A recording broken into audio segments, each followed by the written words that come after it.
അച്ഛന്റെ പൂർവ്വകാലം മുഴുവൻ മോൾക്ക് വിളമ്പി കൊടുത്തിട്ടുണ്ടല്ലേ, നല്ല ബെസ്റ്റ് അമ്മ. ഞാൻ പറഞ്ഞെടുത്തതൊന്നല്ല. ഓരോ തവണ ലീവിന് വരുമ്പോഴും കൂട്ടുകാരായിട്ട് ഇവിടെ ഇരുന്ന് സഭ കൂടുമ്പോഴേ നാക്കിനല്ലില്ലാത്ത പഴങ്കഥകൾ വിളിച്ചു പോകുമ്പോൾ ഓർക്കണം. ഞാനെന്ത് പറഞ്ഞു? കണ്ണി കണ്ട പെണ്ണുങ്ങളുടെ പുറകെ നടന്ന കഥ മോള് കേൾക്ക പറഞ്ഞു, അത്ര തന്നെ. അല്ല, മോക്ക് താല്പര്യമില്ലെങ്കിൽ ഡാൻസ് അല്ലേ, ആർക്കും പഠിക്കാലോ. ആ ചേട്ടൻ വേണേ കുറച്ച് മണിപ്പൂരി പഠിച്ചു, ബിസിനസിന് ഗുണം ചെയ്യും. ഇനി ആ ഓടും കൂടി എടുത്തോ നായരെ. ഓ, കാലത്ത് തന്നെ ഈ കണി കാണേണ്ട ഗതികേട് വന്നല്ലോ എന്റെ ഈശ്വര. എടാ, പോരപ്പുറത്ത് കയറുമ്പോ ഒരു അണ്ടർവയർ ഇട്ട് വരണം 1000 പ്രാവശ്യം പറഞ്ഞിട്ടില്ലേ? ഈ കർക്കടം വരെ കാത്തിരിക്കേണ്ട വല്ല കാര്യം ഉണ്ടായിരുന്നു നായരെ? എന്ത് ഇത് കാണാനാ? അയ്യേ, അതല്ല, പിന്നെ ഈ ഓടുമേലേ പോരപ്പുറത്ത് കയറാൻ ഈ കോരെങ്ങനെ കിട്ടണ്ടേ? എടോ, താൻ ഈ ഓടൊക്കെ നിർത്തി കൊടുത്തേ. എനിക്ക് നേരില്ല, എനിക്ക് ആ ദേവമ്മയുടെ പശുവിനെ ചവിട്ടിക്കാനുണ്ട്, ഞാൻ പോണ്. നീ ദേവമ്മയുടെ പശുവിനെ ചവിട്ടിച്ച് നോക്ക്.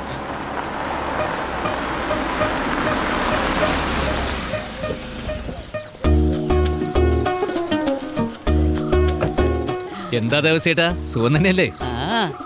എനിക്കൊരു വിസ ഒപ്പിച്ചു തരാന്ന് പറഞ്ഞിട്ട് എന്തായി മോനെ? എന്തിന് അവിടെ ചെന്നിട്ട് പശുവിനെ കറക്കാനാ? പശു ഇല്ലെങ്കിൽ എന്താ, ഒട്ടകല്ലേ? എത്തൂല്ല.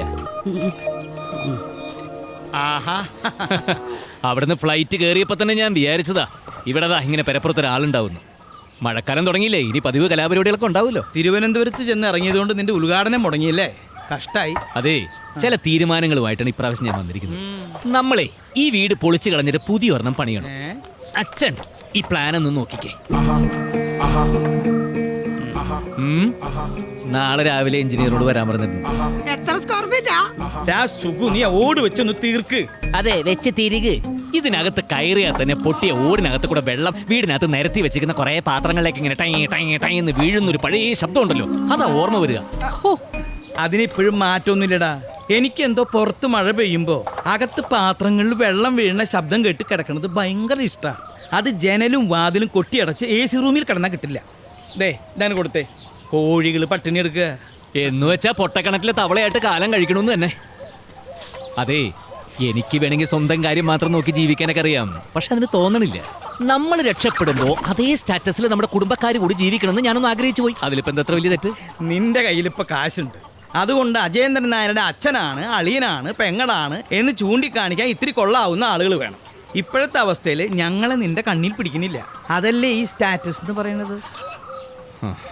ഇന്നാളെ എന്തോ പറഞ്ഞ കൂട്ടത്തിൽ നിന്റെ മോള് പറയാ അവൾക്ക് 10 ജോഡി യൂണിഫോം ഉണ്ട്. അതും നീ പറഞ്ഞ സ്റ്റാറ്റസിൽ പെടില്ലേ? എന്നാ പിന്നെ പണ്ട് ഞാൻ സ്കൂളിൽ പോയിരുന്ന പോലെ ഒരേ യൂണിഫോം തന്നെ വീണ്ടും വീണ്ടും കഴുകി വൃത്തിയാക്കി എന്നും ഇടിപ്പിച്ചു വിടാൻ ഞാൻ അവളെ. എടാ, 10-35 വയസ്സ് കഴിഞ്ഞ ഒട്ടുമിക്ക മലയാളികളോടും നീ ചോദിച്ചു നോക്ക്, അവരുടെ ചെറുപ്പത്തിൽ എങ്ങനെയായിരുന്നു. നീ മാത്രല്ല, അവരെല്ലാവരും കിലോമീറ്ററുകളോളം നടന്ന് സ്കൂളിൽ പോയവരാ. 1-2 യൂണിഫോം മാത്രം ഇട്ട് പഠിച്ചവരാ. ഓണത്തിനും വിഷുവിനും പെരുന്നാളിനും മാത്രം കോടിയെടുത്ത് ശീലിച്ചവരാ. ഇപ്പൊ കാലം മാറി. പണ്ട് ആവശ്യത്തിനായിരുന്നെങ്കിൽ ഇന്ന് ആർഭാടത്തിന് വേണ്ടിയാ പണം ചെലവാക്കുന്നത്. അതല്ലേ സുഖു ഈ സ്റ്റാറ്റസ് എന്ന് പറയണത്.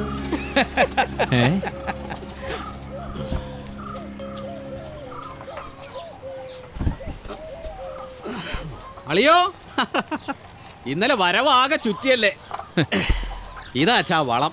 ബ്ലോക്ക് ഓഫീസിൽ എന്താ തിരക്ക്, ഇതൊന്ന് കിട്ടാൻ പെട്ട പാട്. അളിയനെപ്പോഴും എന്തായാലും പേര് കുമാരൻ, അയാളുടെ ഓട്ടോ തന്നെ ഓടിക്കുന്നു. അല്ലാതെ പിന്നെ.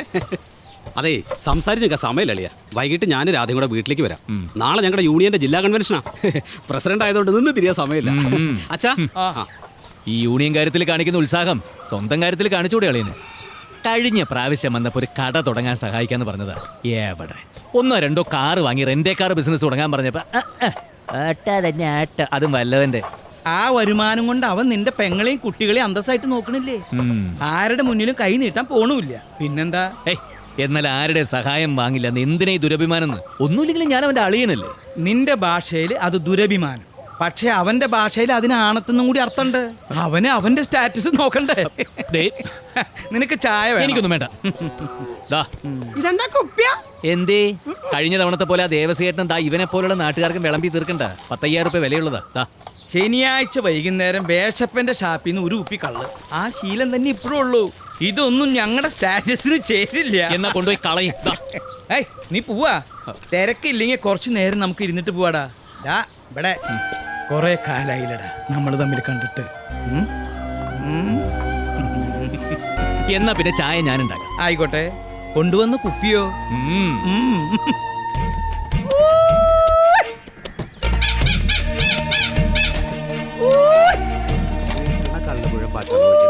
എന്താണ് സൂത മീൻ വിൽക്കാനുള്ളത് തീർന്ന് പിന്നെ എന്തിനാ കിടന്ന് കൂണേ? ഒരു ശീലം. എന്നാ പിന്നെ തനിക്ക് ആരെങ്കിലും തിയേറ്ററിൽ പോയി കൂവിക്കൂടെ? ഇപ്പൊ അതും ഒരു ശീലാണല്ലോ. അജയൻ ഇങ്ങോട്ട് എത്തിയ എന്നിട്ട് അവിടെ അവിടെ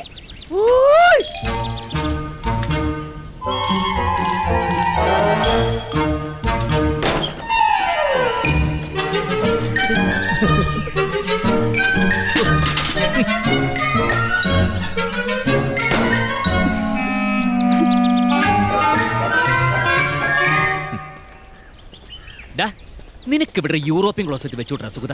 മനുഷ്യ മെനക്കെട്ട് പോയി. നിന്നെ കാണാൻ ഇന്നങ്ങോട്ട് വരണോന്ന് കരുതിയതാ. അതെ, ഇങ്ങോട്ട് വന്നതോ അതോ പോണ വഴിക്ക് കാര്യം സാധിക്കാൻ കയറിയതോ? ഓടാ അവിടുന്ന്. ഞാൻ ഇങ്ങോട്ട് തന്നെ വന്നത്. ബാ. ഇതെന്തടാ ഇത്? ഇപ്പോഴും പണി മുഴുവൻ തീർന്നില്ല അല്ലേ? ദുബായിക്കാരനാണെന്നുള്ള ഗെയിമേൽ ഒരു ഊക്കിന് തുടങ്ങി വെച്ചതാ. തീർക്കണം. എന്നാ പിന്നെ തീർത്തൂടെ? എത്ര കാശ് വേണം? ഒരു 2-3 ലക്ഷം റുപ്യ ഉണ്ടെങ്കിൽ തീരില്ലേ? പണി വേണമെങ്കിൽ നാളെ തന്നെ തുടങ്ങിക്കൂടാ. കാശിന്റെ കാര്യം ഓർത്ത് പേടിക്കണ്ട.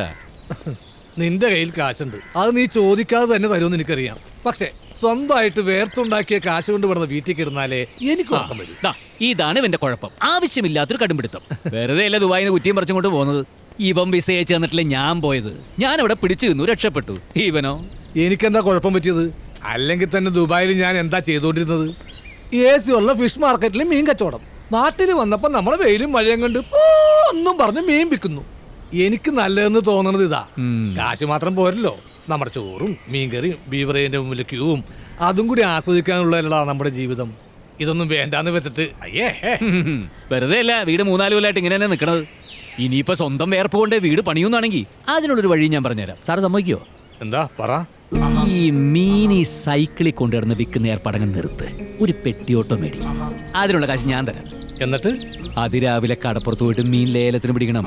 എന്നിട്ടെന്താ, ഒരു ലെവലായ ഇത്തിരി ലോൺ എടുക്കുക, ഒരു ഫിഷിംഗ് ബോട്ട് വാങ്ങുക. എന്നിട്ട് ഒന്നുകൂടി ലെവലായ കുറച്ചുകൂടി ലോൺ എടുത്തിട്ട് ഒരു 3-4 ഫിഷിംഗ് ബോട്ട് വാങ്ങാം. അതെ, അങ്ങനെ തന്നെ വികസിക്കുക.